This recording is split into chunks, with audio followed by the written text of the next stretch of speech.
Hello दोस्तों, आप सभी का ईएमएस स्टडी पॉइंट में स्वागत है। आज हम पढ़ेंगे महत्वपूर्ण संविधान संशोधन के बारे में। यह हमारा अंतिम वीडियो होगा। इससे पहले हमने 3 वीडियो अपलोड किया हुआ है, उसे जाकर आप प्लेलिस्ट में देख लीजिएगा कि उसमें क्या क्या है। ठीक है, ये क्या है, ये आपका अंतिम वीडियो होगा जो कि क्या है, जो कि संविधान संशोधन के बारे में। इसमें क्या है, इसमें 86 से लेकर हम 105वें संविधान संशोधन के बारे में पढ़ेंगे। ठीक है, तो आज क्या पढ़ेंगे, आज हम पढ़ेंगे 86वां संविधान संशोधन अधिनियम 2002 कि आखिर इस संविधान संशोधन की क्या खास बात थी, इसके बारे में आज हम पढ़ेंगे। ठीक है, तो आप जानते हैं क्या ये इस याद रखिएगा, इस संविधान संशोधन का संबंध किससे, शिक्षा से। मतलब शिक्षा के कुछ अनिवार्य प्रावधान किए गए हैं। तो याद रखिएगा 86वें संविधान संशोधन के द्वारा क्या है, हमारे संविधान के भाग 3, भाग 4 और 4 में कुछ संशोधन किए गए हैं। तो पहले हम ये देखते हैं कि क्या है इस 86वें संविधान संशोधन क्या है, भाग 3 में अनुच्छेद 21 कर जोड़ा गया। क्या जोड़ा गया, 21 कर। और 21 कर के द्वारा ये प्रावधान किया गया कि राज्य का ये कर्तव्य होगा, कि वह 6 से 14 आयु वर्ग के बच्चों के लिए अनिवार्य एवं निःशुल्क शिक्षा का प्रावधान करेगा। तो इसमें क्या किया गया है, क्या कहा गया, 6 से 14 वर्ष के बच्चों के लिए क्या है, अनिवार्य एवं निःशुल्क शिक्षा। शिक्षा कैसी होगी, अनिवार्य एवं निःशुल्क शिक्षा का प्रावधान किया गया है। क्या है,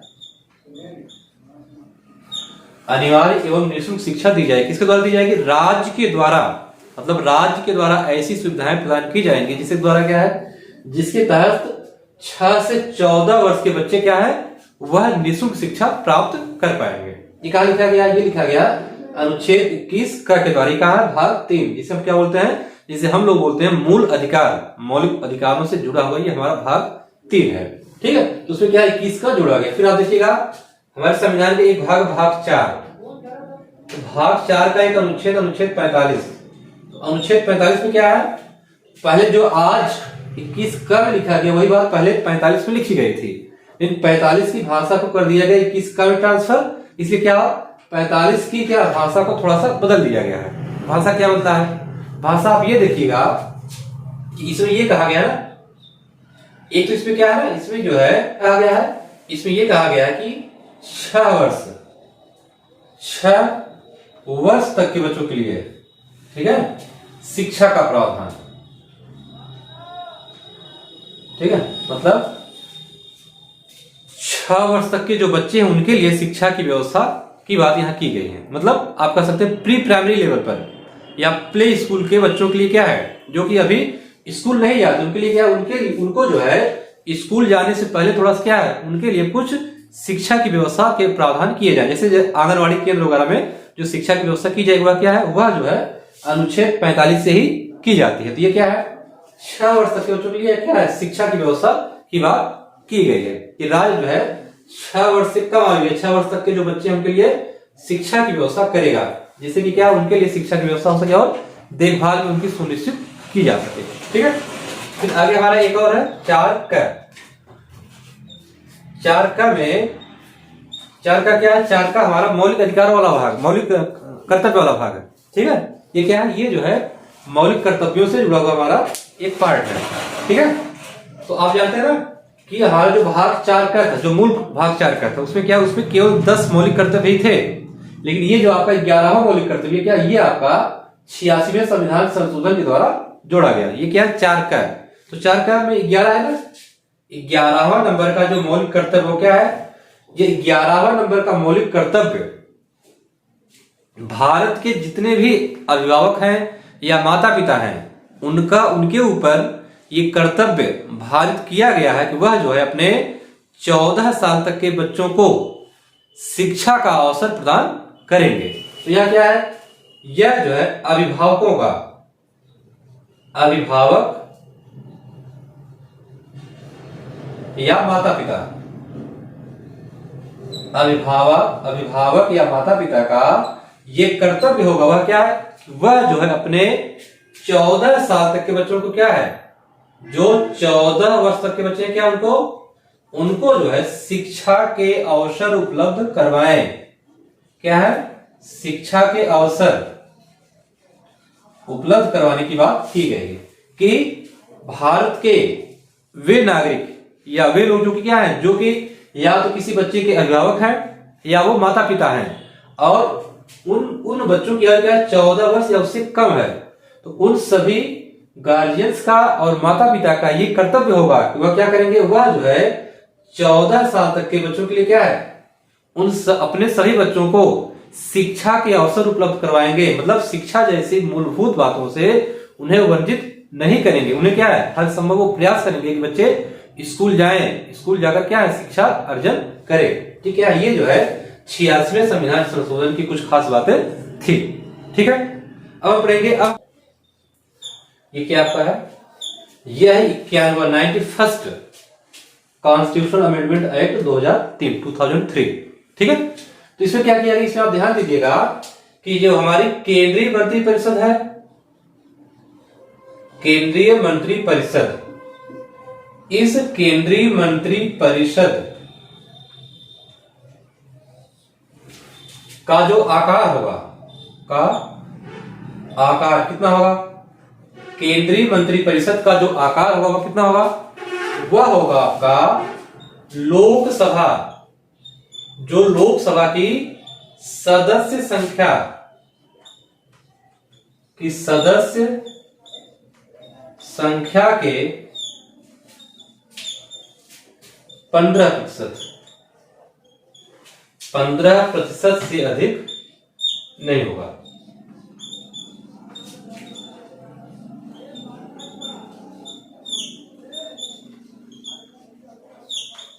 क्या ऐसा मतलब क्या होगा कि जो केंद्रीय मंत्री परिषद में मंत्री होंगे, मंत्री बनेंगे, मंत्रियों की अधिकतम संख्या इस 91वें संविधान संशोधन के द्वारा निश्चित कर दी गई है कि अब जो है केंद्र में जो मंत्री बनाए जाएंगे, मंत्रियों का जो आकार होगा, मंत्रिमंडल का जो आकार होगा वह कितना बड़ा होगा, आखिर कितने मंत्री अधिकतम हो सकते हैं, तो कितने होंगे, लोकसभा की जो कुल सदस्य संख्या है उस सदस्य संख्या का 15% क्या होंगे, यह अधिकतम सदस्य संख्या होगी। और याद रखिएगा इस मंत्री परिषद में हमारा प्रधानमंत्री भी शामिल है। मतलब मंत्री परिषद में प्रधानमंत्री को शामिल करते हुए मंत्रियों की जो कुल संख्या होगी वह क्या होगी, लोकसभा की कुल सदस्य संख्या के 15% के बराबर होगी या उससे कम होगी।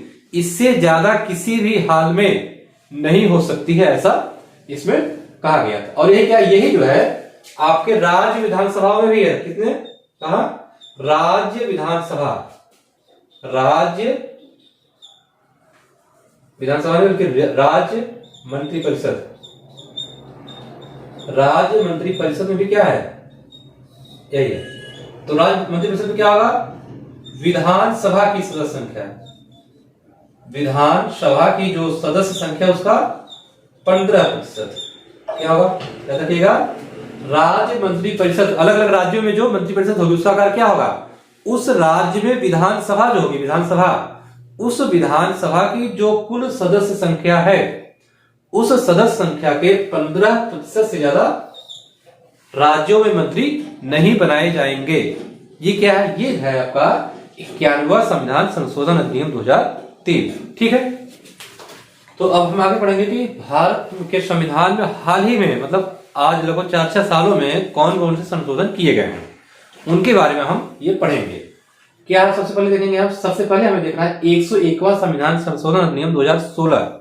इसका संबंध किससे, इसका संबंध है जीएसटी से। जीएसटी बोले तो गुड्स एंड सर्विसेज टैक्स, इसे हम लोग हिंदी में बोलते हैं वस्तु एवं सेवा कर को संवैधानिक दर्जा दिया गया। इसके द्वारा 101वें संविधान संशोधन को सवाल पूछा गया है कि जीएसटी का संबंध किस संविधान संशोधन से है, किससे है, 101वें से है। तो कब पारित किया गया था, ये 2016 से ये क्या है, पारित किया गया। और याद रखिएगा जीएसटी हमारी लागू कब से हुई है, जीएसटी हमारी लागू हुई है 1 जुलाई 2017 से जीएसटी पूरे भारत में लागू है।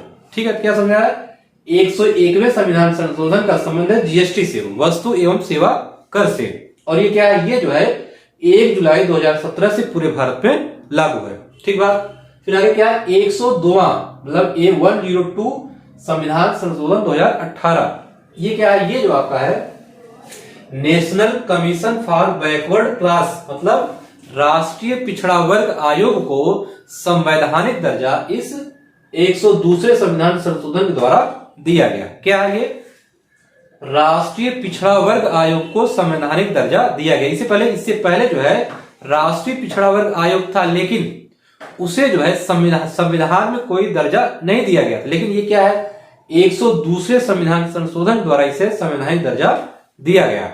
ये क्या हो गया? ये हो गया हमारा national commission for backward classes. याद रखिएगा 102वां और 105वां दोनों में क्या, दोनों में काफी समानता है। तो अभी आप यहां देखिएगा ना, जब राष्ट्रीय पिछड़ा वर्ग आयोग का गठन किया गया तो यहाँ क्या है, यहाँ ये निर्धारित किया गया है कि पूरे भारत में या अलग अलग राज्यों में कौन सी जातियां पिछड़े वर्ग में शामिल होंगी, ये सारा अधिकार दिया गया केंद्र सरकार को। मतलब केंद्र सरकार ही ये निर्धारित करेगी कि कौन सी जाति पिछड़े वर्ग की सूची में आएगी, कौन सी नहीं आएगी।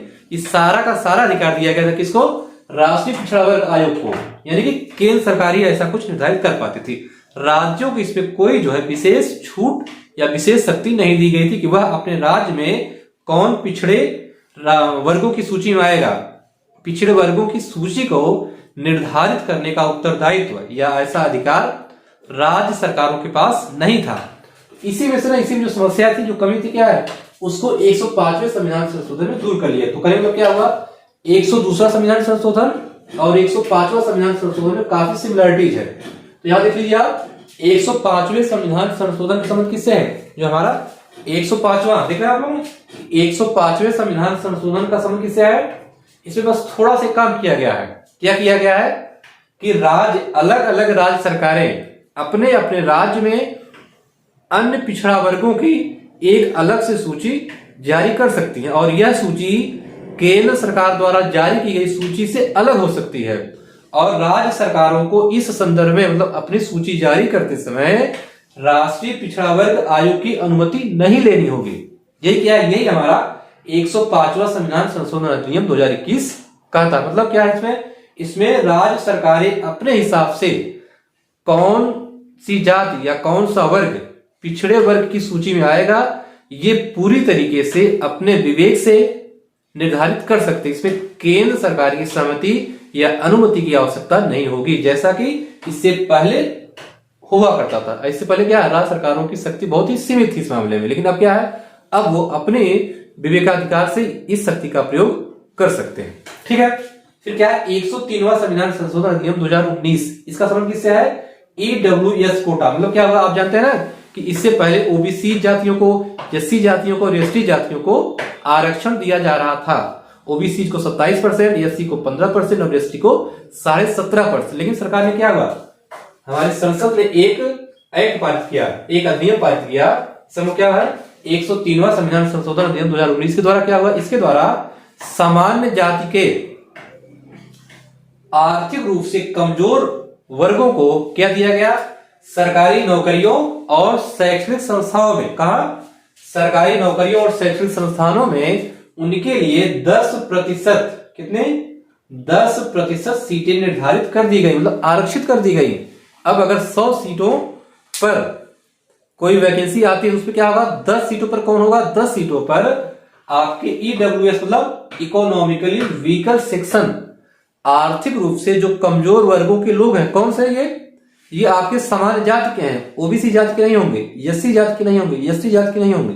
ये क्या होंगे, ये ऐसी जातियों से होंगे जो कि क्या है, जिन्हें अब तक सामान्य वर्गों में शामिल किया जाता था। यही क्या होंगे, यही जो है ईडब्ल्यूएस कोटे में शामिल होंगे। और इनको क्या, इनको सरकारी नौकरियों में और सरकारी शैक्षणिक संस्थानों में 10% का आरक्षण दिया गया। यही क्या है, यही जो है हमारा 103वां संविधान संशोधन अधिनियम 2019 का है। आपको बात समझ में आई होगी। अब हम क्या देखते हैं, अब हम देखते हैं 104 संविधान संशोधन के बारे में, 2020 में हुआ। तो इसका संबंध क्या है, इसका संबंध सिंपल सा है कि लोकसभा और विधानसभाओं में, आप जानते हैं ना कि लोकसभा में और विधानसभा में क्या है, अनुसूचित जाति और अनुसूचित जनजातियों को उनकी जनसंख्या के अनुपात में आरक्षण दिया गया है। और ये क्या, ये आरक्षण शुरुआत में केवल 10 वर्षों के लिए दिया गया था, लेकिन हमारी सरकार या हमारी संसद इसे नियमित अंतराल पर 10-10 वर्षों के लिए बढ़ाती रही है। तो ये क्या 2020 में है, तो क्या अगले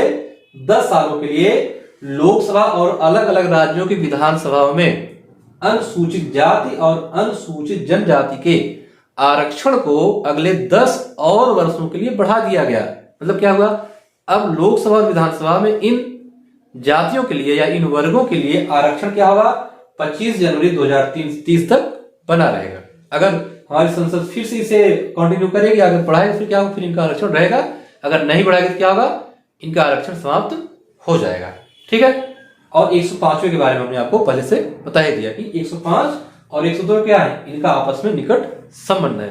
उम्मीद है कि आपको संविधान संशोधन के बारे में जानकारी स्पष्ट हुई होगी कि आखिर हमारे संविधान में कौन कौन संशोधन हुए हैं, संविधान में संशोधन कैसे किया जाता है, इसके बारे में हमने कुल 4 वीडियो बनाया हुआ है। तो चारों वीडियो को आप अच्छे से देखिए और अच्छे से देखने के बाद क्या है, आप इन्हें जो अपने कॉपी में नोट भी कर लीजिए। इससे क्या होगा, किसी भी परीक्षा में कोई भी सवाल अगर संविधान संशोधन से पूछा जाएगा तो वो सवाल आपका कभी गलत नहीं होगा, अगर आपने चारों वीडियो को अच्छे से देखा होगा तो। इन्हीं बातों के साथ आप सभी को धन्यवाद। और आप सभी लोग क्या वीडियो को ज्यादा से ज्यादा लाइक, शेयर और सब्सक्राइब करना न भूलें। ठीक है, धन्यवाद एक बार फिर से।